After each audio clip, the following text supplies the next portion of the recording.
Have you ever noticed someone fidgeting, sweating, or avoiding eye contact, and immediately thought, aha, they must be lying? Maybe it's a friend who can't sit still during a tough conversation, or a coworker who suddenly can't meet your gaze.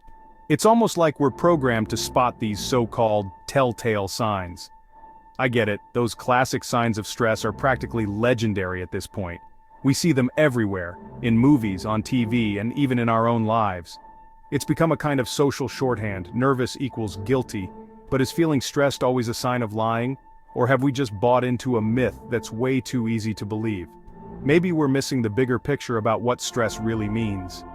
Let's take a closer look at why people actually get stressed in the first place. Because believe it or not, stress is a lot more complicated and a lot more common than just being about telling lies. Stress happens when your brain thinks you're facing a challenge. It could be an exam, a job interview, or even just speaking up in a meeting. Sometimes, it's as simple as being asked a question you weren't expecting, or having to talk in front of a group.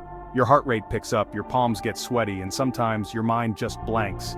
You might stumble over your words or forget what you were about to say. These reactions are your body's way of getting ready to deal with something it thinks is important, or even threatening. Sound familiar? That's not just about lying, it's about being human. Everyone feels this way sometimes, whether they're telling the truth or not. It's a universal experience, and it doesn't mean someone is hiding something. Now, here's where it gets interesting. The connection between stress and lying isn't as straightforward as we've been led to believe.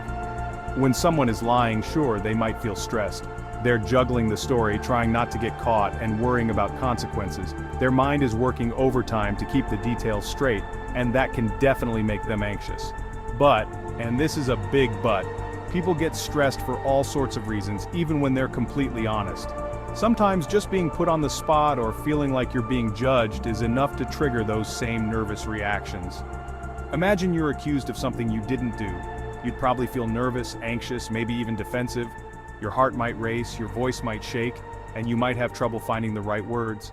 Does that mean you're lying? Not at all. It gets even trickier.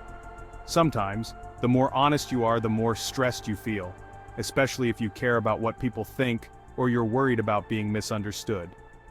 Some of the best liars out there, they're calm, collected, and show almost no signs of stress. They've practiced their stories, or maybe they just don't feel guilty. Their body language is smooth, and they can look you right in the eye without flinching.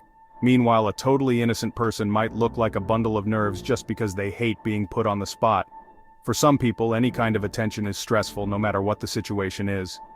The truth is, stress is a terrible lie detector. Even polygraph tests, which measure things like heart rate and sweating, aren't foolproof. They can't tell the difference between someone who's nervous because they're lying, and someone who's nervous just because they're scared or anxious. So why do we still believe that stress gives liars away? Why do we keep looking for those sweaty palms and shifty eyes? Blame it on TV shows, movies, and even old-school detective stories. We've been conditioned to think that the guilty always look nervous, and the innocent are always calm. They've taught us that a twitchy suspect is always hiding something. But real life isn't a script, and people don't always react the way we expect.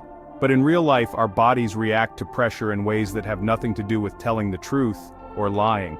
Stress is just a natural response to any kind of challenge, whether it's a big presentation, a tough question, or just being in the spotlight. What should you actually look for? If stress isn't the answer, how can you tell if someone's being honest? Psychologists say it's less about spotting sweaty hands and more about noticing inconsistencies in someone's story. It's about paying attention to the details and seeing if they make sense over time. Does it change over time? Do they add new details that don't fit or forget things they said before? Do the details not quite add up? Are there gaps or contradictions that don't make sense? That's a much better clue than whether someone looks nervous. That's way more reliable than reading someone's nerves. After all, everyone gets nervous sometimes, but not everyone changes their story. So, next time you see someone looking anxious, don't rush to call them out as a liar. Remember, stress is a normal part of life, and it doesn't mean someone is guilty of anything.